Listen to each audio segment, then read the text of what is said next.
तो 20 क्वेश्चन में हमको क्या गिवन है, एक galvanometer of resistance G ohm. Galvanometer का रेजिस्टेंस G दिया गया है, जिसको हमें कन्वर्ट करना है एक एमीटर के अंदर, जिस एमीटर की रेंज कितनी है 0 to I ampere.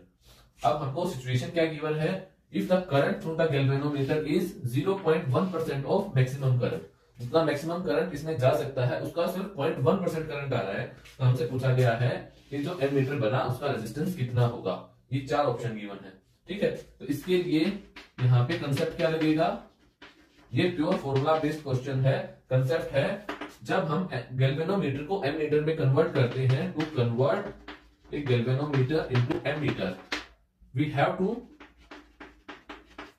we have to apply or combine a shunt resistance in parallel. We have to combine shunt resistance in parallel. ठीक है बेटा, इसको पैरेलल में ऐड करना है। तो इसके लिए हम क्या बना लेते हैं, फ्री बॉडी डायग्राम बना लेते हैं। जैसे कि यहाँ पे हमारा गैल्वेनोमीटर है, तो हमको क्या करना है, इसके साथ पैरेलल में एक शंट रेजिस्टेंस लगा देना है, जिसका नाम हमने रख दिया RS। अब इसको हमने किसी भी एक सर्किट से जोड़ दिया, पीछे कहीं से भी सप्लाई आ रही है, यहाँ पे हमने चेक किया कि सप्लाई आ रही है, इसमें से करंट आया I, क्योंकि मैक्सिमम करंट कितना आ सकता है I एम्पियर, तो I एम्पियर आ रहे।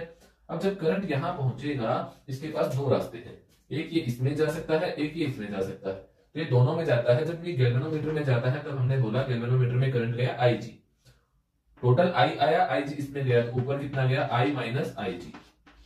अब इसके अंदर नोट करने वाली बात क्या है कि जब पैरेलल में होता है, in parallel combination of resistances, in parallel combo of R V remain same, potential difference क्या रहता है, सेम रहता है। मतलब इसका पोटेंशियल और इसका पोटेंशियल सेम रहेगा। तो हमने क्या किया, ओम्स लॉ अप्लाई किया। Voltage across galvanometer is equal to voltage across ammeter. Ohm's law क्या बोलता है, V is equal to IR। तो गैल्वेनोमीटर में जो करंट गया वो IG into G, shunt resistance में जो गया I minus IG into RS। ये हमारे पास एक इक्वेशन आ गई और हमको ये निकालना है क्या होगा। एक इक्वेशन है, एक अननोन है। एक अननोन कैसे है, टोटल करंट I है, IG कितना है, IG is equal to 0.1% of I। जब हम इसको सॉल्व करते हैं, I 1/100 और 0.1 था तो एक और ये लगा दिया, तो ये आ गया हमारा 0.001 एम्पियर। इतना करंट है IG में।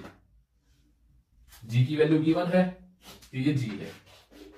सारे सिचुएशन में पुट करो, आंसर आ जाएगा। IG की वैल्यू है 0.001 multiplied by G is equal to, I की वैल्यू अगर हम 1 माने या फिर I की मानते हैं